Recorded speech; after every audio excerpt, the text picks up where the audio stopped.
of us standing here, pledging our solidarity with the people of Palestine. We stand here because we are deeply concerned. Umbutho lawulayo i-ANC wamkela amazwi kaThabo Mbeki ngokugxeka ukuphantsi ukubeka izidingo zabemi phambili. Ushile njengelungu lebhodi yakwa-Transnet uPopo Molefe. Kuza kudlala intsimbi ngomso phakathi kwamabhokobhoko neFrance kwindebe yehlabathi yombhoxo.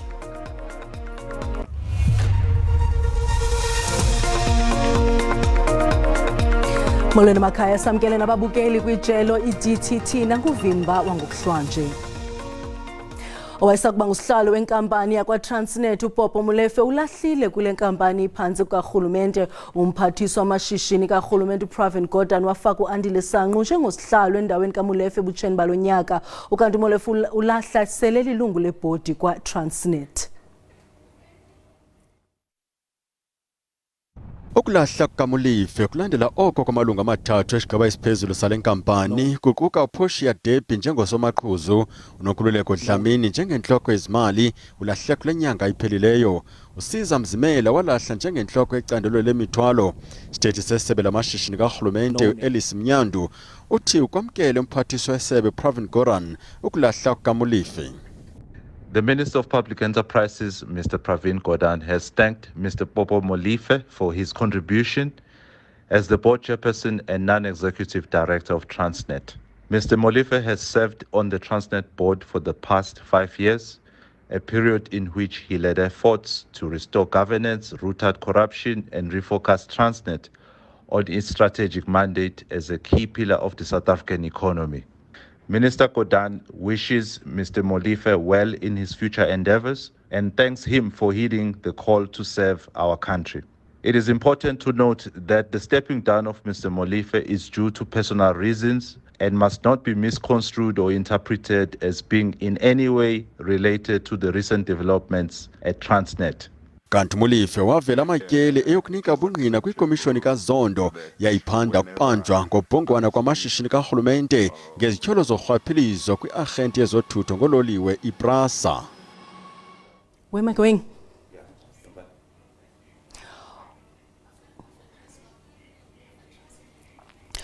Owayesakuba ngusihlalo wenkampani yakwa-Transnet uPopo Molefe ulahlile kule nkampani iphantsi kukarhulumente. Kodwa masenze ngolhlobo, umbutho we-ANC ubambe intlanganiso yesigqeba sikazwelonke eqale namhlanje neza kuthatha iintsuku ezintathu eBoksburg eMpumalanga, ukanti bangaphezu kwesigidi esinye abantu basePalestina babaleke beshiya amantla eGaza ngenxa yelizwe lakwaSirayeli. Ethetha nonondaba umongameli Cyril Ramaphosa uphefumle ngongquzulwano phakathi kwalamazwe mabini esithi ANC ibambisene ngentsebenziswano lasePalestina.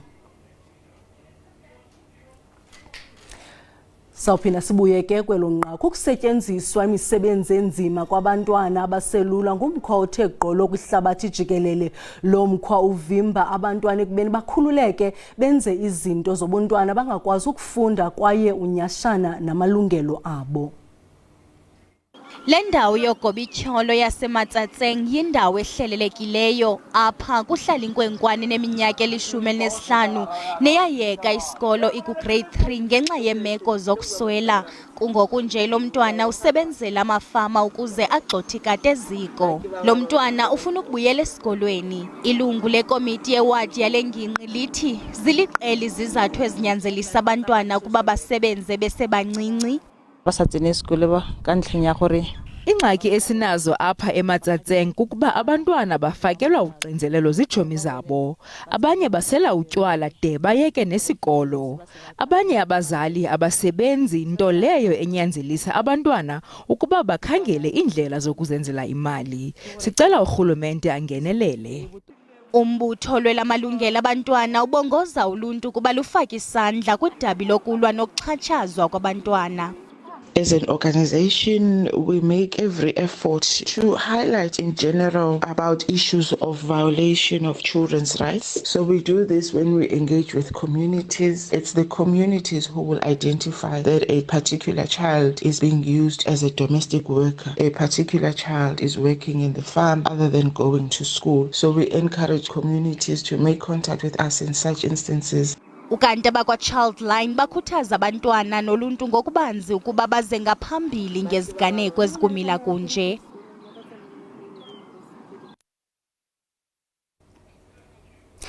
Abahlali babeyinxalenye yehambo yesithoba jikelele A21 ebizwa njenge-Walk for Freedom eRandburg ukuba inxalenye yokuhlaba ikhwelo ngakumngeni wokuxhwilwa kwabantu kuquke amadoda abasetyhini nabantwana jikelele ukuzibandakanya nale hambo kusasaza ulwazi lwamawakawaka asakhonkxekileyo.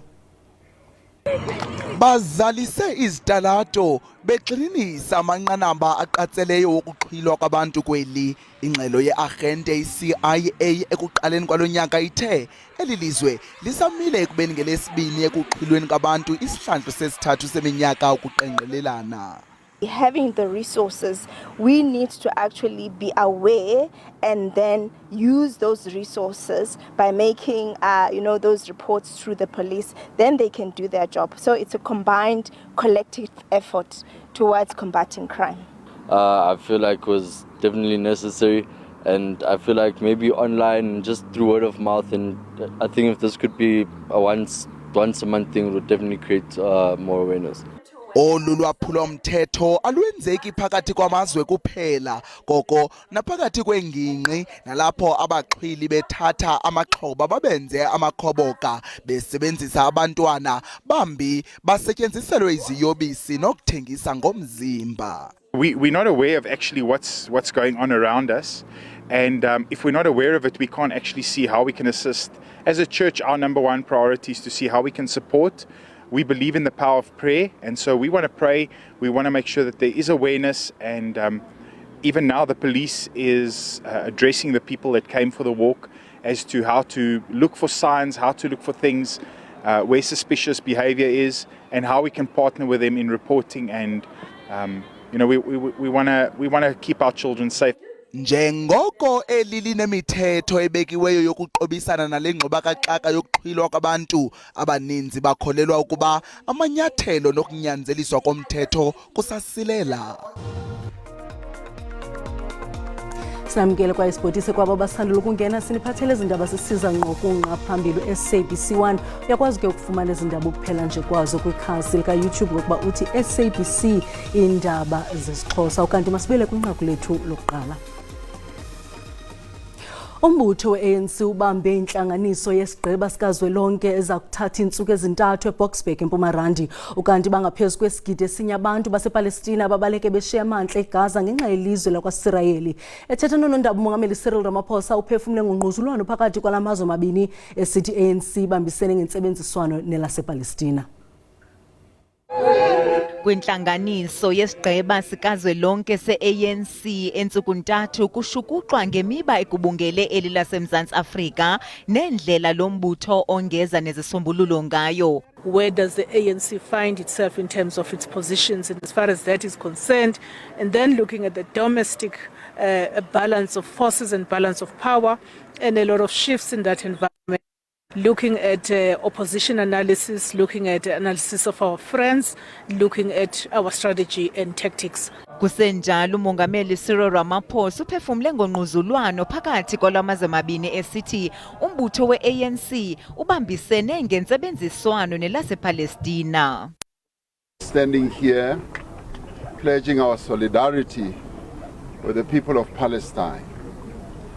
We stand here because we are deeply concerned about the atrocities that are unfolding in the Middle East, and we have passed our condolences to the people of Israel as we are passing our condolences to the people of Palestine. Beliqela le-ANC bamemelela uxolo phakathi kwalamazwe mabini. Liqukunjelwe ixesha lolwaluko labasetyhini eLimpopo. Uninzi labakhwetha abaphuma kumabhomo ohlukeneyo kwilali yaseTshiyane kwindawo yaseMphahlele eLimpopo. Akho zingxelo zokusweleka kwabakhwetha abangaphezulu kwe-1,200 abakhwetha abangabasetyhini abathe baphuma emabhomeni.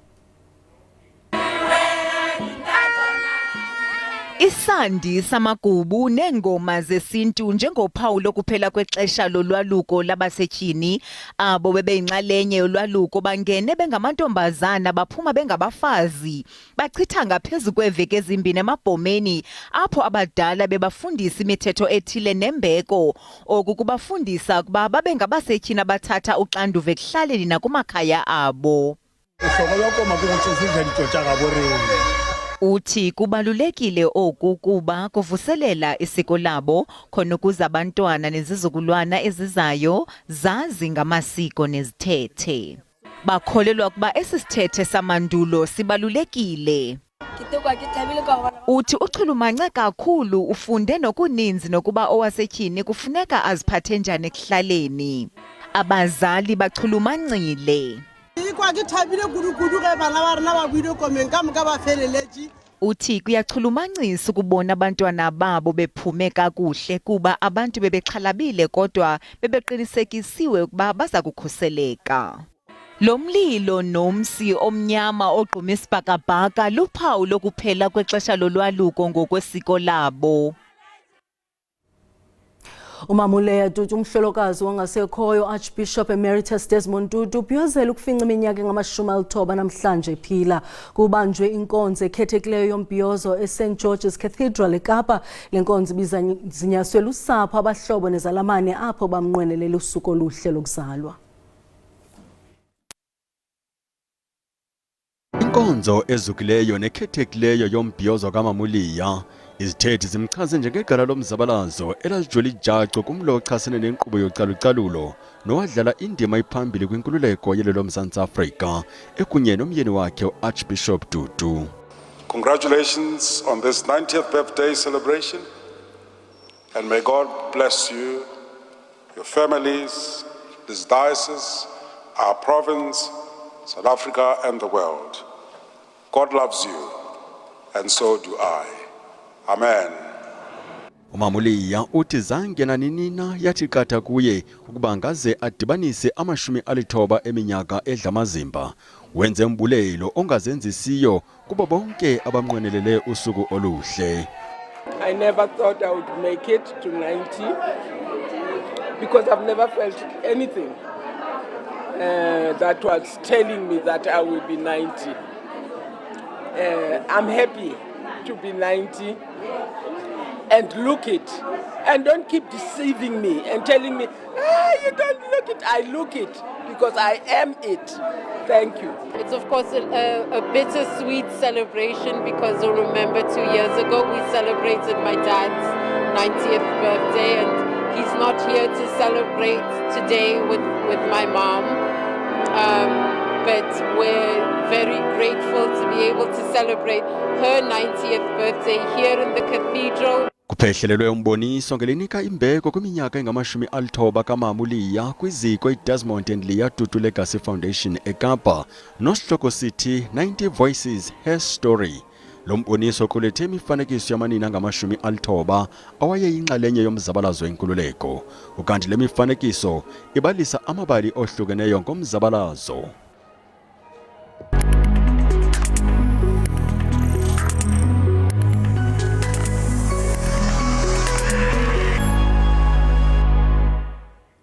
Ngoku ke makhe sithi tsixada kwezobuxhakaxhaka bale mihla ukanti apha studio sinosandile Hlangani nointatheli yezobuchwepheshe apha ekhaya. Namhlanje sithetha ngeengozi zokusebenzisa utap and go xa uhlawula ngekhadi lakho lebhanki. Sandile, siyakwamkela khawusityebisele ngale nyewe.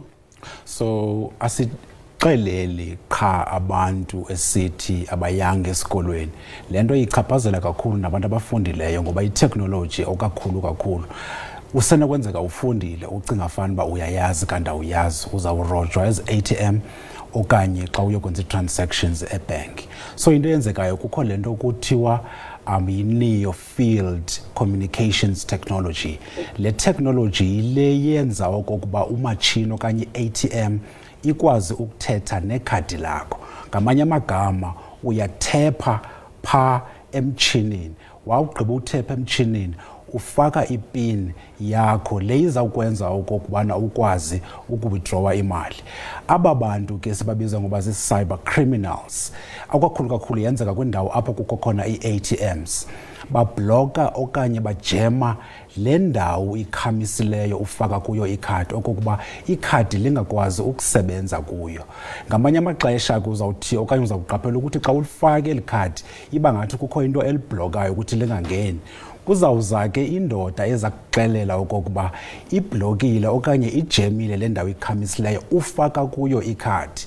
Uza kuxelela ke okokuba sebenzisa le NFC okokuba ukwazi utsala le mali. Uzawuthi wawuthepha ke ikuvumele ke ukuthi mawufake ipin. Ufaka kwakho ipin uzawuyenza i-transaction.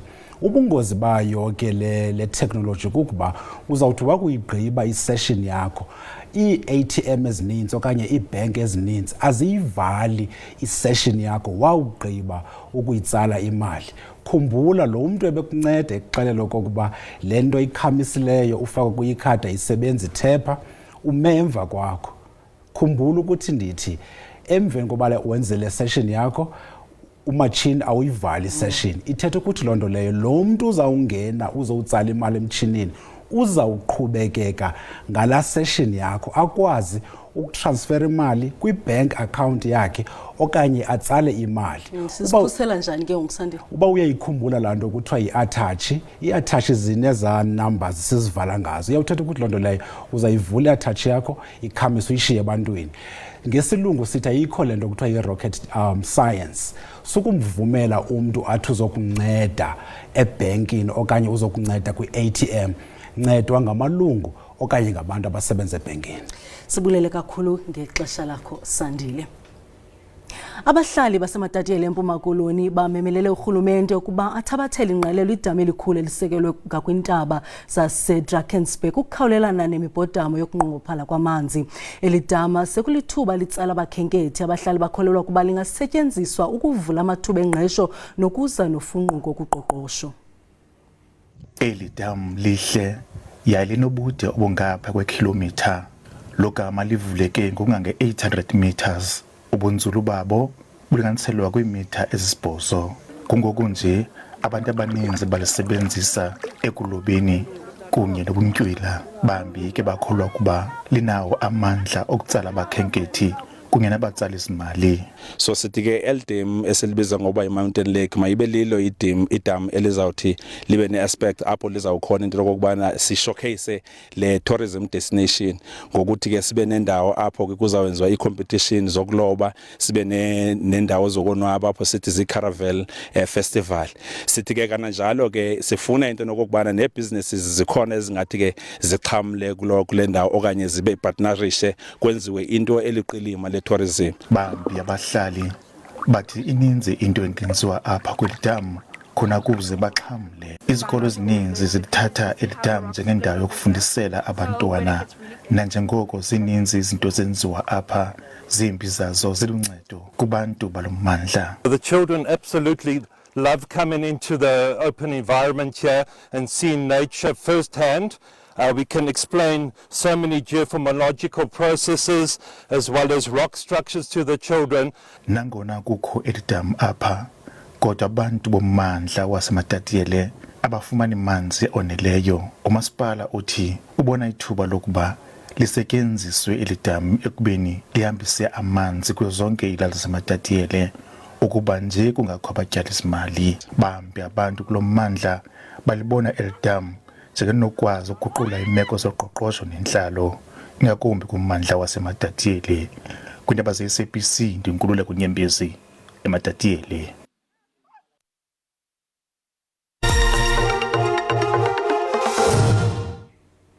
Amabhokobhoko athongwana mdlalo omkhulu ngulowa ngomso xa eza kubethathana nosotheko iFrance kwi-quarterfinals zetumente yendebe yehlabathi kumbhoxo eParis. Amabhokobhoko athi nokuba sekumnyama entla agxeleshe ukuzibekela indawo kwi-semi-finals. iFrance nayo kwela icala ithi qule yaligangatha. Umdlalo uqala ngentsimbi 9 ngokuhlwa. Yayikwaseso nakwiminyaka emine eyadlulayo uMzantsi Afrika wathawuzisana nosotheko iJapan kwi-quarter finals. Kweli ityeli baza kusunduzana neFrance phambi kwezihlwele zabalandeli bayo abakhupha into ngomlomo. Intshatsheli ezikhuselayo zilindele idabi elinzima epaleni. Kwe yonke into ayenzayo amabhokobhoko azimisele kungawuphoxi uMzantsi Afrika. It's going to be a tough occasion, you know. They're playing at home and we know how their crowd is, but once again, like I said, we are also here to represent our country, you know, so it's going to be a big game, but once again, it's moments like this that we live for, you know, and we've been here before and we understand the challenge. Aqhulumancile ngamalungiselelo alomdlalo kwinkampu yawo amabhokobhoko. I wouldn't say we're more relaxed. We know we've been there before and we've won a quarterfinal, a lot of the guys in the group still. But yeah, that doesn't mean we won't be nervous tomorrow. It's still going to be a big occasion. France ithi kuza kwaziwana ebaleni yatsho ifanisa lo mdlalo ngomso nomdlalo wechess ngelithi kuza kusetyenziswa le iphantsi kwenwele ubukhulu becala. Nakubeni uMzantsi Afrika sele iphakamise izihlandlo ezintathu lendebe kaWebb Ellis, kodwa iFrance ikholelwa kuba lithuba layo ngoku ke ingcamle okokuqala.